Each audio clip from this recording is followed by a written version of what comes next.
Call them change makers. Call them rule breakers. We call them redefiners.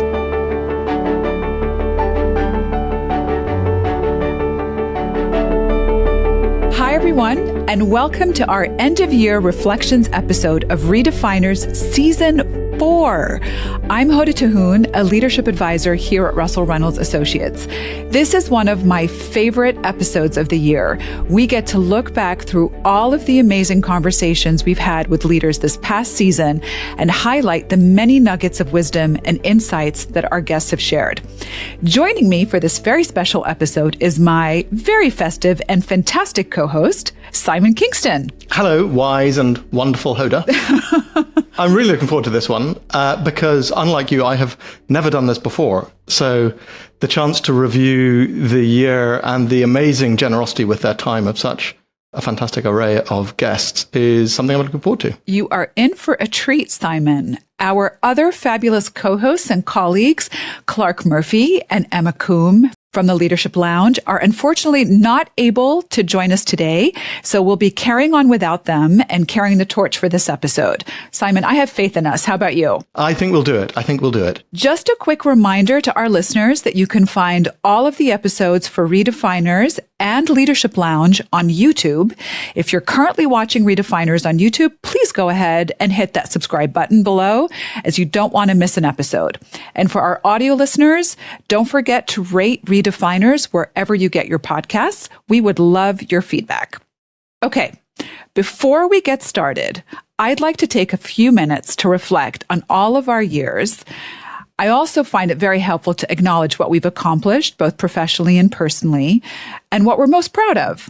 So before we dive into the craziness of what this whole year has brought us, Simon, how about I go first and I share 3 or 4 things that I'm most proud of for 2024, and then I hand the baton to you. Yes, please. Looking forward to it. I had the privilege to advise a number of clients this year in hospitality leisure through major organization transformations in a year of unprecedented growth and momentum in the industry.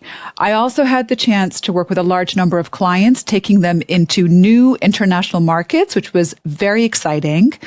I had the chance to volunteer in my local community. And for those that are following my tennis game, I finally have a nice spin on my tennis serve. Simon, what are you proud of this year? Well, Hoda, I can't compete with those accomplishments of yours, but starting with the professional, this year for social impact leaders around the world has also been unprecedented and not altogether in good ways. So it's part of the privilege that we have to advise CEOs and boards on how to navigate some of that turmoil. We have had the great good fortune of being asked to support some of the largest organizations in the global development, advocacy, and philanthropy space. So that's been fascinating and humbling. And we'll talk a little bit about some of those issues, I think, over the next 30 minutes or so. In the rest of my Russell Reynolds life, clearly Redefiners has been a new experience, and it's been fantastic to work with you, Hoda, and a little bit with Clark and Emma on that. And in my personal life, the West Cork History Festival 2024 was a great success. And the memory that I will hold forever is watching my 9-year-old son klezmer dancing with Professor Margaret McMillan, who's in her early 80s. Wow. And the two of them were the most improbable dance partners, but it's a lovely image that we have shared since. That's amazing, Simon. Thank you for sharing. And it's been absolutely wonderful sharing the podcast stage with you over this last year. And it sounds like a lot has happened for us in 2024 around the world with global leaders throughout the year. And all I have to say is, wow, what a year. The term unprecedented gets thrown out a lot and maybe overused these days, but I think it truly applies to many of the challenges leaders have faced this year in 2024. I think that's right, Hoda. It has been an extraordinary year, and in lots of dimensions, it's been unprecedented. If we start with the geopolitical situation in which leaders find themselves, sadly, the war between Ukraine and Russia continues. There are very little signs of that ending in the very near future. In the Middle East, we see conflict in Gaza and Israel. I also think of Sudan, which in scale terms is actually the greatest humanitarian catastrophe of them all at the moment, and often is overlooked. So it's been an incredibly challenging year. And while we talk about leaders, and that is our purpose here, the human toll of all of that is heartbreaking when you think about it. And Simon, on top of these conflicts, leaders have had to deal with a whole host of climate disasters as well. In fact, I think climate change is certainly causing massive challenges on so many levels. 2024 is on track to be the hottest year on record. And in addition to the immense humanitarian impact, Oxera released a report at the recent COP29 meeting, estimating that climate-related extreme weather events have cost the global economy more than $2 trillion over this past decade. And that, of course, is not all that leaders have to face. If one thinks about economic instability, persistent inflation, different though it is in different parts of the world, how to take advantage of technological change and Gen AI in particular, while mitigating the risk, and all of the changes and disruptions to global supply chains that have come as a consequence of these different fragmentary tensions, geopolitical, and the extreme weather conditions you've talked about. And that has all been brought into really sharp focus this year in particular by political change. We know that it's been an unprecedented year in that dimension of human life too. 2024 saw more than 70 national elections with almost half the world's population voting on their country's leaders. I mean, that is an enormous amount of change for leaders to manage. Wouldn't you say, Simon? Huge. And in thinking about all of these issues from a macro level, it's given me a deep appreciation for how leaders constantly have to refine and in some cases redefine their strategies, whether that's their business strategy, their technology strategy, sustainability, or their people strategy. Leaders need to stay on top of what is going on, not only in their business, but around the world. And of course, redefiners and redefinition of what it means to lead is the business that we're in. And several of our guests this past season talked about the need to stay nimble, to be agile and to adapt their organization's plans to changing data and information. And that was perhaps the biggest single topic that cropped up in so many of the conversations that we've had the privilege of having. Artificial intelligence and specifically generative AI, something about which we all knew practically nothing a few years ago and now talk about with varying degrees, it would have to be said, of real knowledge. And that came up repeatedly. It's caused evidently considerable excitement, but also real anxiety for leaders as they work to calibrate what it means for their businesses. And so while the phrase Gen AI launched into the world in late 2022, it's become a commonplace in most boardrooms and a business imperative in the course of 2024. And in that time, leaders have had varying success, I think it's fair to say, in their deployment of the technology. Some have sprinted ahead, integrating it into their business. Others still struggling to work out what it means for them and still assessing how they should use it. And I think regardless of where leaders fall within AI adoption, it's very clear that AI represents a transformative shift in both business and overall society.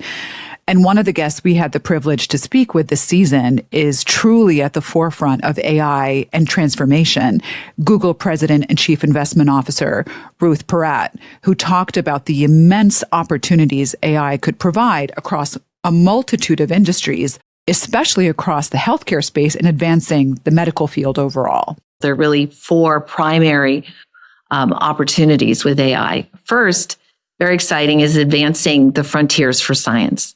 The second is just the economic uplift that's been estimated to be in the trillions globally. The third is really advancing solutions around some of the biggest social issues facing humanity around education, healthcare, climate. And the fourth is really enhancing cybersecurity. Yes, I was really envious not to be in that conversation. It was a really good one, Simon. And one, as you say, of the industries that Ruth mentioned is healthcare. And AI clearly has the potential to help discover new drugs and diagnostics for previously incurable or unaddressable diseases, whilst reducing research and development costs. And one of the other healthcare companies which is really tapping into the potential of AI for exactly that purpose is Sanofi. And we also spoke to Chairman and CEO there, Paul Hudson, and he talked about how his views on AI have developed earlier this season. AI as a disruptor means all at the start gate at the same time, redefining how we do almost every industry at speed. And nobody's got the playbook. And so everybody's sat there going, so how do we approach it? Some are in the skeptics, the cybersecurity. Others are in the massive opportunity, go slow and pilot. And I see it for us in healthcare as the great disruption. The moment where science can get turned on its head, medicines for undruggable diseases can be discovered using large language models, where we can nudge people into better ideas every day, much like when a Netflix show recommends the next show and you surprised you like it. It's AI, but we can have that type of nudging, I call it, every day. And I made a decision for the company to be the first healthcare company to be at scale with AI. And so we have 11,000 people every day using AI inside the company. That's a redefining moment for me because I'm not a coder or a mathematician, but I see the opportunity for our company, for science, for our people. And Paul certainly looks at AI as a massive disruptor with huge potential when it comes to drug discovery. Fascinating. As was former CEO of Enel, Francesco Starace, and he was perhaps a little bit more subdued in his evaluation of its impact. First of all, I think that the percentage of people that talk about generative AI that know what they're talking about is relatively small. I mean, so there's a lot of people talking about it, not really knowing exactly what they're talking about. And I'm sorry to say that, but it appears like that. But it basically happens every time a new technology appears. All of a sudden, people talk about it a lot. And then this fades away. So I think this debate will kind of settle gently with less hype and less noise where it actually belongs. You know, it is an enabler of progress, yes. Like all enablers of progress, it can be used in a vicious way, yes. But how many times have we seen this in the past? It's nothing special about this one too. It's just another one. And I'm sorry to be cynic about this. There will be people using it in a bad way, yes, like they did with social media.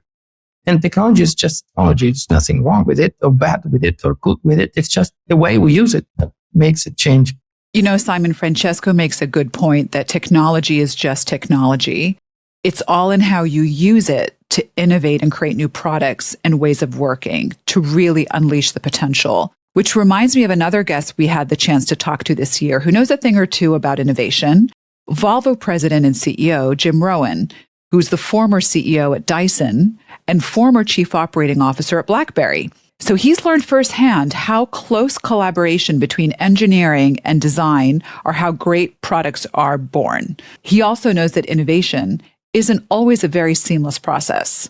The funny thing about innovation, the funny thing about creativity is that it kind of looks like it's a linear line. You go from idea to product and it's a straight line and it takes a year or 7 months or whatever it takes. The strange thing about creativity and innovation is that it's messy. It is extremely messy.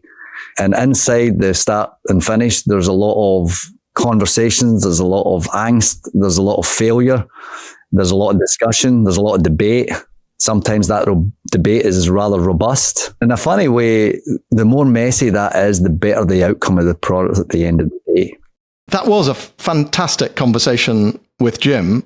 And regardless of how you view AI, it's clear that it's going to have an enormous impact on all businesses, and it is the next big technology transformation.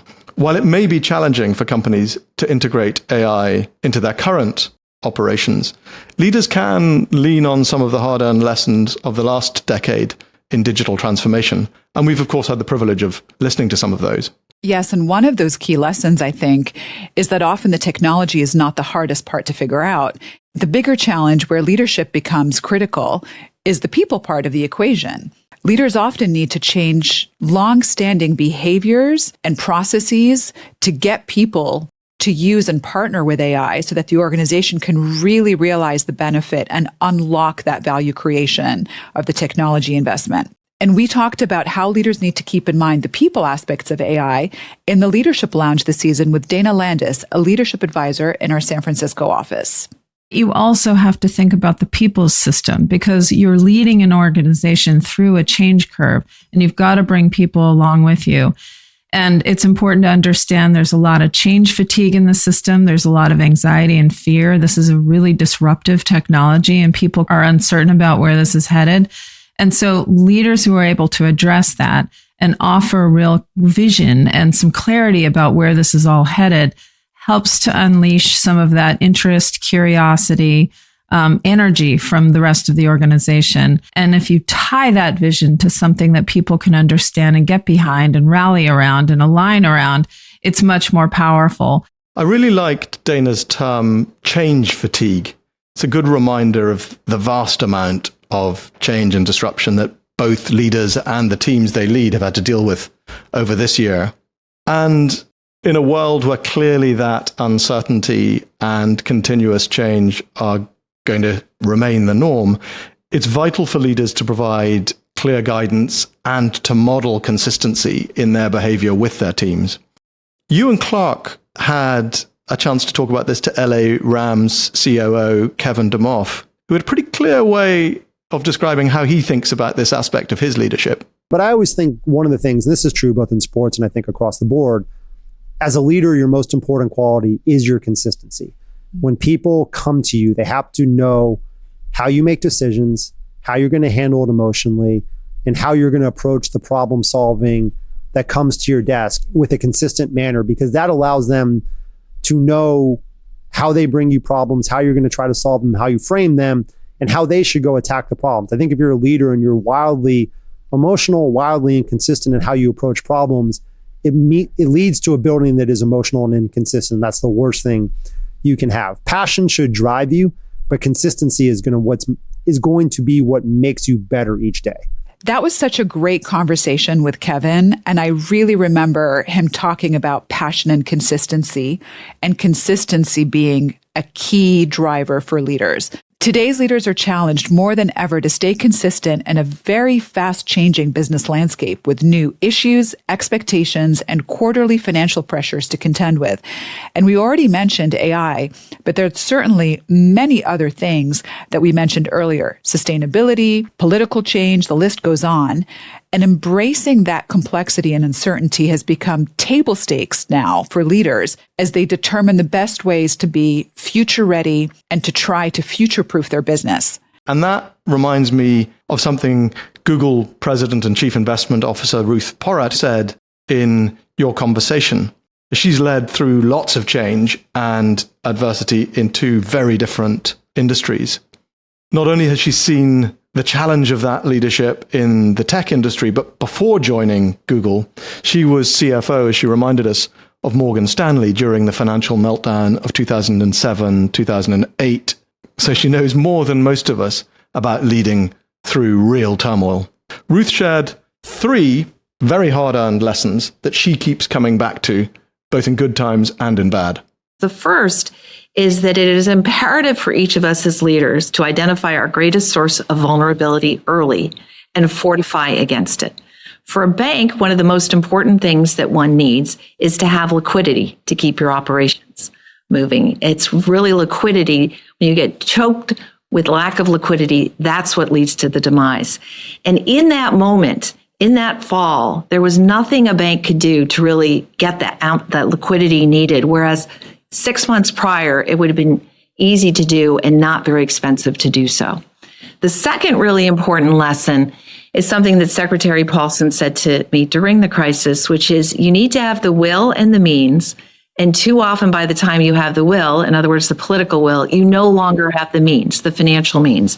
And I think each of us can think of times as we've been leading where you delay making the tough call that you need to make. It becomes that much more expensive later, and sometimes impossible to even grapple with and handle the magnitude of the issue.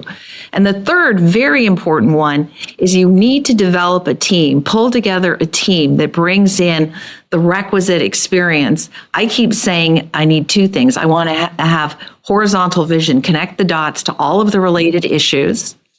And you also want people who have instinct based on experience. You know, it was really amazing to hear Ruth's story, and her experience leading Morgan Stanley out of the financial crisis clearly had an impact on how she leads to this day at Google. When I hear Ruth's comment about developing teams with the right experience, I think of Clark's conversation this past year with sailing world record holder Dee Kafari. Dee's the only woman to have sailed solo, nonstop, around the world in both directions and has sailed around the world 6 times. In her conversation with Clark, she talked about the leadership lessons she learned in her first around the world sailing opportunity with a crew. So I was taking on my first round the world, responsible for the boat, and more importantly, responsible for the 17 people that had paid for the experience to be there. So it's a massive responsibility, and you're out in the middle of the ocean. So it's not easy to get advice. You don't really have that support network there. Everyone's looking at you. Through naivety, I think back then, I was unaware of the skills required to lead a team, and it was probably my biggest learning curve there. I naively thought at the beginning that I needed to be everyone's friend, and I learned 2 lessons. One, it's pretty lonely at the top, and that's why you're paid the bucks to make the big decisions that not everyone's going to agree with. And you have to make those difficult decisions that not everybody agrees with and take responsibility and own them. Dee's right, of course. Although she didn't tell us what it was she was looking for as she sailed around the world 6 times. But leaders, whatever they're up to, need to make difficult decisions all the time. And to do that, they need to understand not just the commercial context, the markets, the sectors they serve, but the people in their organizations. Emma and I spoke to President and CEO of Waste Management, Jim Fish, and he talked about an unusual way in which he connected with his people and how that helped him to understand what his teams go through day to day. I think understanding, what they go through every day. Maybe the one story I'll tell you is about riding on the back of a truck outside of Pittsburgh at 2:00 in the morning when it was 10 degrees below zero. To help me understand, for example, why productivity might suffer in the middle of January, because you've got 3 feet of snow, and when you're picking up a street that has bins on the street, they might put that bin on top of the mountain of snow. They might put it behind it. And so I pretty quickly understood, gosh, now I understand why productivity is a bit lower in January than it is in July. So you learn those kinds of things, but maybe most importantly, gave me an opportunity to meet people, and that's just something I enjoy doing.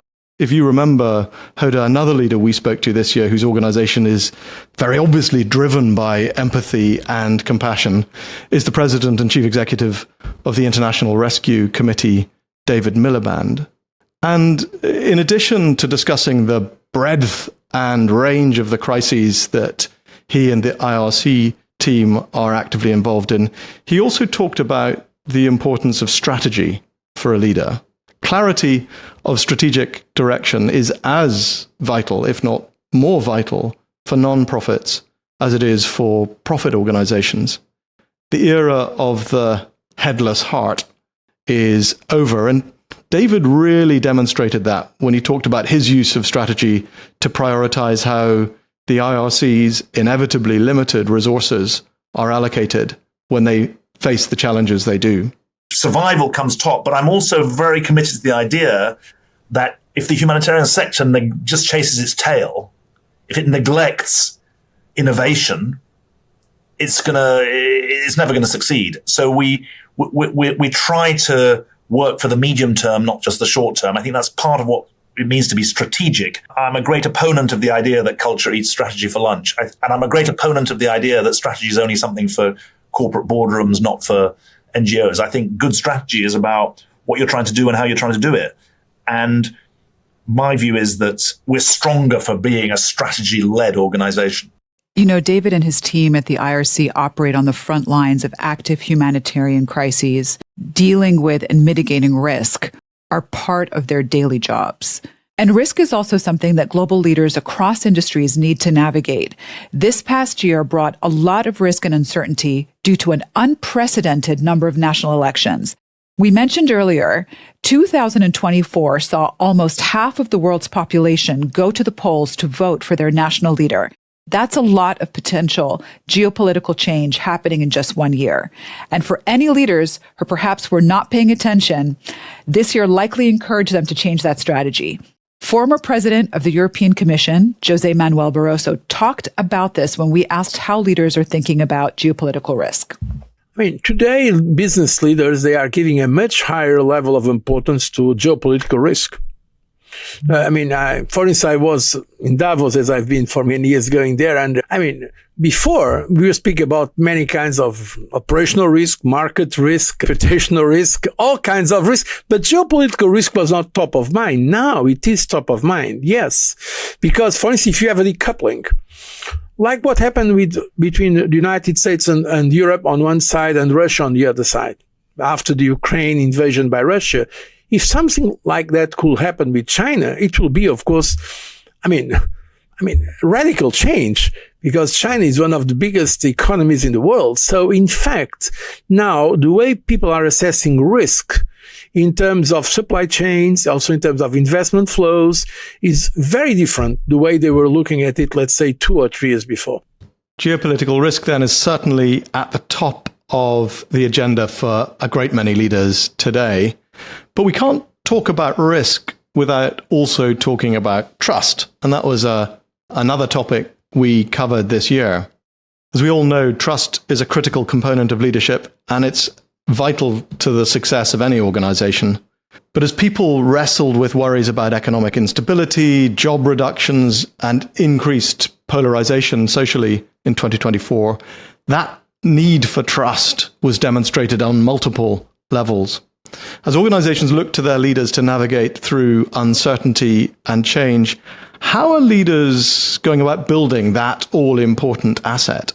President and CEO of the International Rescue Committee, David Miliband, had a very clear and very simple answer when we asked him about how he does it with the IRC's clients and with the partners with whom they deliver their programs.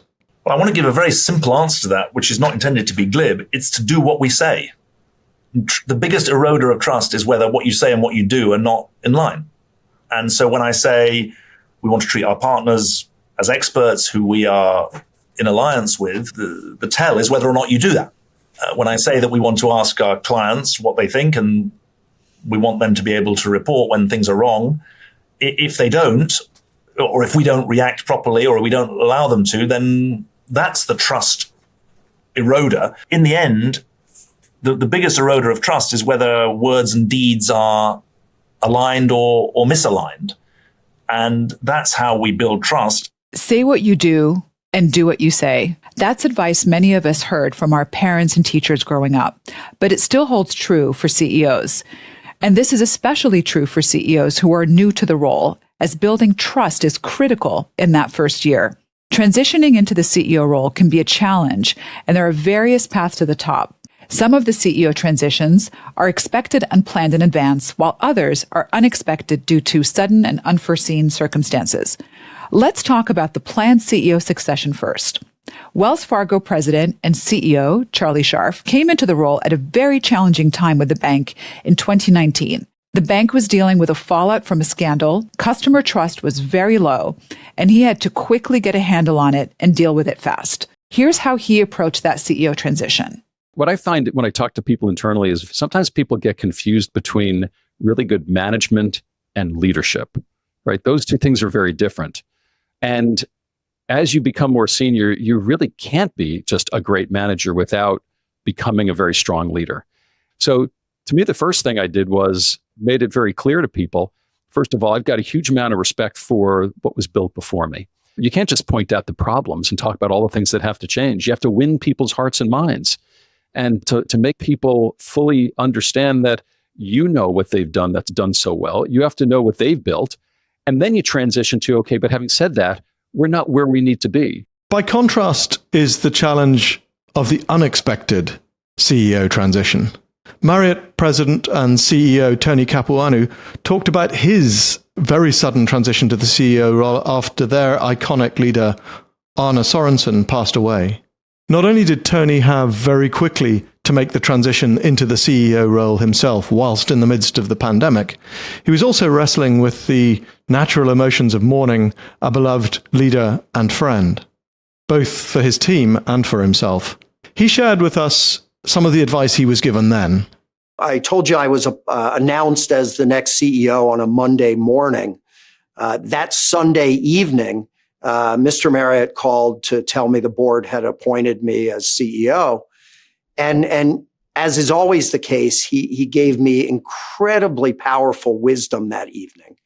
And he said to me, no one wishes more than me that I could ask the world to stop spinning for a few weeks so that we could appropriately grieve the loss of our friend. He said, and you are going to have to figure out a way somehow not to ignore those emotions. They are natural and appropriate emotions, but to compartmentalize them a bit. And the reason you have to do that is tomorrow morning, 800,000 people are going to wake up and put on a Marriott name badge. And they're going to look to you to lead them out of this existential crisis that the pandemic has represented. And the gift he gave me that evening was a way to sharpen my focus on the task ahead. Although Charlie and Tony had very different CEO transitions, both certainly felt the immense weight as they stepped into the role. Which reminds me of one of our Leadership Lounge episodes where we talked about this challenge and how to nail their first year in the role. It's certainly not easy being a CEO. In fact, it's the most challenging role in the business and the loneliest. The scope, gravity, responsibility, accountability, and exposure of the CEO role is unparalleled. Yet despite that complexity, it's often hailed as the most rewarding and life-affirming move of your career. To set yourself up for success, a new CEO needs to approach the first few days and months very carefully and with a fair amount of empathy, both for yourself and the people you now lead. But one thing to remember is something Ty Wiggins shared in that episode. Ty is a leadership advisor in our London office, and he interviewed top CEOs around the world for his book, The New CEO, Lessons on How to Start Well and Perform Quickly. What he learned is that no CEO transition is perfect. The reflection that I hear the most from CEOs I work with is that you cannot move quickly enough on your top team. In our recent research, 68% of CEOs said that this was their top transition regret, that they didn't move faster on making changes and building their top team. You know, often CEOs know what changes they should make, but they wait to give the people in the organization more time. And then in hindsight, what this does is create more issues, and it delays both the CEO and the organization from being able to perform. Where CEOs that I speak to and work with are happy with how quickly they moved, they usually work to the following plan. They took the first month to really assess the team. In the second, they decided how the team should be structured and who should be on it. And in the third, they started to make their changes. Ty had some great advice there. Leaders have to make decisions, big and small, all the time, whether it's in your first year or 10th year. TCW President and CEO Katie Koch talked about this and had a really clear way of looking at the challenge of making tough decisions as a CEO. One phrase that someone gave to me that I think about a lot is tough decisions, easy life, easy decisions, tough life. So one of the ways that I kind of gear myself up to make those difficult decisions is, first of all, always putting at the center of everything, like what's the right thing for TCW? That's something I learned, by the way, at Goldman Sachs from one of my mentors, Stephen Scher, who used the term industrial logic. Like if you're coming at it from the place of like, what's the right thing for the company and the clients, you'll end up with the right decision more often than not. Of course, you're going to get some things wrong, but you'll be trending in the right direction. Katie talked about the value of learning from mentors and integrating their advice into your own leadership style. Yes, The data certainly backs up the critical role mentors play to leaders and their organizations. According to CEO data from Harvard Business Review, 84% of CEOs credited mentors with helping them avoid costly mistakes. 71% said company performance had improved, and 69% said they were better at making decisions. For Tony, he had a great relationship with his CEO, Arne Sorensen, and learned a lot from his many years working with him and others on the team. For others, they may need to search out a mentor who is best suited to propel them forward for professional and personal success. Simon Elliott, a leadership advisor in our London office, had some great advice here. I always recommend that industry experience is probably the least important quality to finding a mentor. I think it's more important that you find a mentor who's actually faced the same challenges as you are facing in your role. And so when we identify mentors, we really want to get an understanding of what have they faced in their careers and how can we actually use those experiences of a mentor to support a leader who's actually facing similar challenges and really match that to what the mentee is looking for. What are the challenges in the mentee's job? And clearly, chemistry's got to be right. Both mentor and mentee have got to feel as though they can work very effectively together. They've got to feel as though they can express themselves, that they can trust each other, that they can be critical friends in many ways. Another challenge leaders grappled with in 2024 was how or whether to respond to a number of social issues amid an increasingly polarized world. Today, CEOs aren't just trusted to deliver profits. They're expected to have an informed point of view on key issues that society is wrestling with. And society often puts a great deal of trust in what they say. Surprisingly to some, in fact, the Edelman Trust Barometer continues to find that business leaders are seen as the most trusted group in society, ahead of media, ahead of politicians. And as they say in the Spider-Man movies, with great power comes great responsibility. Adding to the complexity, leaders have to decide when is the right time to speak out on these issues. Richard Davis, a leadership advisor in our Toronto office and author of Good Judgment, talked about that and the mistakes leaders sometimes make when it comes to timing. Really, there are probably two errors that I see CEOs make. Speaking too soon and improperly using social media. When something bubbles up, a geopolitical event or domestic situation or some judicial ruling that causes social unrest, I've seen too many CEOs quickly jump on X and make a 280-character tweet. Speaking out when you are emotional about something, absolutely fine. But in my view, you should avoid doing so purely out of emotions. You need to speak from the heart and the head. Take a breath, wait for sufficient facts to emerge, and speak to people who know more about the issue than you do. Then, and only then, should you craft a statement, again, speaking from the heart. If or how leaders respond has a major impact on talent acquisition and retention. A poll conducted by Business.com earlier this year showed that 75% of employees expected their employer to take a stance on social issues, showing just how important that is. We had a few leaders talk about this on Redefiners as well. LA Rams COO Kevin DeMoff talked about how and when leaders should respond to social issues. One of the, I think the hardest parts now from a leadership perspective when you run an organization is, anytime there's a flashpoint in your community in the world, how quickly you're expected to go make a statement. Yeah. And I think one of the best things you can do as a leader is sit down with your group, understand the viewpoints of your people, who's involved, who are your customers involved, are your fans involved, and which of your employees really are passionate. Understand those viewpoints. Like ultimately, you don't have to weigh in on everything.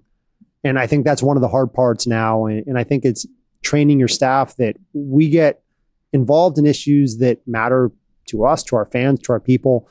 But I also think one of the things is it's okay to take a little bit of time and make sure what you say is what you mean or right. You don't have to be first, but you do have to be authentic. And it does have to be poignant and meaningful. Not everybody in your building is going to agree, and not all of your customers are going to agree. You just have to be able to explain your why. But ultimately, I would say if you're doing things right every day, people should understand exactly where you're going to wind up on most issues, right? And I think that to me is the consistency we go back to of how you run your building, how engaged you are in your community. And this issue is not limited to any one country or region. Former President of the European Commission, Jose Manuel Barroso, took a look at this from a global perspective, and he had this to add. That's a very difficult issue because, of course, for business leaders, what is important is, of course, to maximize profit. And that's what they are paid for by their shareholders. And others say, no, we have a global responsibility. I believe both. We need both. I believe if you are a leader of a company, of course, you have to maximize revenue for your shareholders. At the same time, I think we need leaders to assume their social responsibility. Because we are, in fact, in a defining moment of our societies for the reasons we have been discussing, from demographic trends to the climate challenge to war that is going on in some parts of the world, including in Europe. We need to have the courage of those who are in some position of power, be it political power, be it intellectual power, be it corporate power, to have they have the platform to communicate and to share their vision. And I think if they do it with balance and intelligence, of course, I think that their voices will be heard. Sage advice that from a leader who has experienced leading in both public and private, and indeed public-private sectors. Another big issue that impacts both the public and private sectors, as well as social impact, is sustainability, of course. And when you look at sustainable leaders who have truly transformed their business, you have to go back to Francesco Starace. In addition to being former CEO of NL, Francesco served on the board of Sustainable Energy for All, the Science Based Targets Initiative, as well as the UN's Global Compact. NL's transformation into one of the world's largest renewable energy producers didn't happen overnight. Francesco talks about a key decision that helped everyone on the team get crystal clear on their transformation and growth process. So we took a decision that was kind of epic, that was saying we would never put our money, invest in anything that would take more than 3 years to be completed. And then that decision was key because it eliminated a lot of technologies that didn't fit in that. So we did not have a discussion about why this technology is good or bad. Does it fit in 3 years? Yes or no? It doesn't. Out. I really liked Francesco's 3-year decision criterion. Not only does it help focus the team to make investment decisions, it also provides a clear end date for everyone, including your board. But just because Francesco had a clear time window to complete a project, it doesn't mean it was easy. And that's where the resilience part comes in. One of our Redefiners guests this season talked about resilience, especially when it came to their iconic founder of the company. Jordan brand president Sarah Mensah talked about how NBA legend Michael Jordan epitomized resiliency in both his on-court play and off-court business ventures. Because at the end of the day, this is the thing that's so incredible about Michael Jordan, is that it's the audacity to continue to believe in yourself. It's the audacity to continue to keep trying. It's it is the courage to believe that when you keep taking shots, that eventually that's going to go in. And I think that's why MJ and this brand has resonated so far. And since we're talking about legendary athletes, I have to go back to something sailing legend Dee Caffari said. For those who want to push themselves harder than they ever have to achieve a goal, as Dee did multiple times, she shared some great advice about taking that first step. Don't overthink it, and surround yourself with people that support you getting there or want you to achieve, because it's really hard to do stuff on your own. You need a network of people that you can draw on to help you get there. And I think once everybody is around you, you suddenly look and you think, well, they all believe in me, so I need to believe in myself. And it does help your self-belief and your self-confidence. And then you've committed to it. So then you're like, I like to say I'm tenacious. Other people would say I'm stubborn, but I'm definitely not going to let myself down once I've committed to it. And I find the other thing, if I put it out there, if I say it out loud, it becomes real. If it's just a inner dialogue in your mind, you can talk yourself out of it because no one knows, so you don't have to admit failure. But if you put it out there, then you kind of got to find the pathway to get yourself there. Some of us may have been pushed or prodded into a career direction early on in our careers, which may have worked out well for some and not so well for others. Natalie Robin talked about that experience in her own career, and her response was really insightful for those listeners who may be considering a role about which they have doubts. I remember when I was looking at one point to say, well, I'd like to now, I think I'm ready. I've been working on the commercial side, on the sales side. I'd like to go into a market as a managing director, run the P&L, be responsible for the operations there, and getting a lot of, we got the marketing division that's looking for additional people and maybe in communications. And I was saying, well, I don't really have that background at all. I know, but it fits perfect. And at one point, it would have been pretty easy to just say, well, okay, yeah, I guess that's probably where I should go. And I just remember reflecting over it and saying, well, no, actually, that's not what I want to do. And if that's not available here, then I'll go somewhere else. And I did. And I went somewhere else and found my path. So I think that's something that was pretty pivotal, is that I had the courage to just kind of push back for what I wanted. TCW Group President and CEO Katie Koch got some terrific advice at an early age from her mom that helped drive her career decisions. She would say to us, well, what decision would you make if you knew you wouldn't fail? And that was very important for me growing up, because I was kind of like a perfectionist and risk averse, and I only wanted to try things I knew I would succeed at. And that framing allowed me to come at the world instead of from a place of scarcity or a place of fear, actually a place of optimism and abundance. And it allowed me to take chances and risks that I otherwise wouldn't have taken. And for those of our listeners whose hope and resilience was tested this year, and my goodness, I think it was for most of us, we'll leave you with this message from David Miliband. As we've mentioned, his teams at the IRC are at the very sharp end of the humanitarian crises that disfigure our world and its people. So he knows a lot about hope. Hope is not a strategy, it is a matter of temperament. And I think you can either fuel hope or drain hope. I gave a lecture in Cambridge in November where I tried to address the question I'm asked endlessly, which is, how do your teams stay hopeful or optimistic in the face of all the crisis they've faced? And I confessed I give the same answer every time. I'll give the same answer to you, which is, if you look at the statistics, you get depressed. If you look at the people, you have hope. Look at the people and you'll have hope. And we can always use a bit more hope as we start the new year. Before we wrap up, as our listeners know, we like to end each episode with rapid fire questions. We've been asked by the Redefiners team to once again put ourselves in the shoes of our guests to see what it's like from their side of the conversation. With that, we're going to change it up a bit. And Simon and I are going to pose a few rapid fire questions to each other. Simon, are you ready? I am all a quiver, Hoda. As you should be. All right. I will ask the first question. As we're in the holiday season, what is your favorite holiday movie? My favorite holiday movie is... Blimey, what is my favorite? Actually, it's nothing to do with holidays. What is it? I just love The Italian Job. Oh, it's a good film. I watch it at Christmas, although it has nothing to do with Christmas. Do you have it as a tradition, though? It is a bit of a tradition, yes. Okay, yes. well, there you go then. Okay. Continuing our holiday trend, what is your favorite holiday food, Hoda? Oh, this is so good. So I love all holiday food, but if I had to pick one, I would say pumpkin pie. Lovely. Nutritious. Well, not one bit, but it is very yummy. Simon, if you could travel anywhere in the world, where would you want to ring in the new year? I can honestly say I want to ring in the new year in West Cork, which is where I'm going to do it. Oh, that's lovely. In how many languages can you say happy holidays?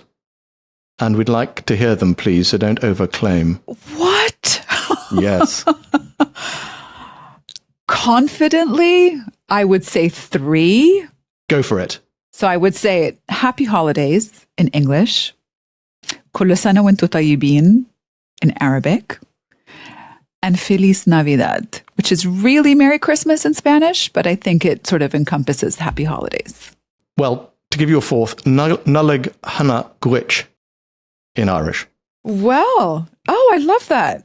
Well, thank you, Simon. You've learned something, and an additional something. Every episode. Simon, what is one of your goals for 2025? It can be a personal goal or a business one. Your choice.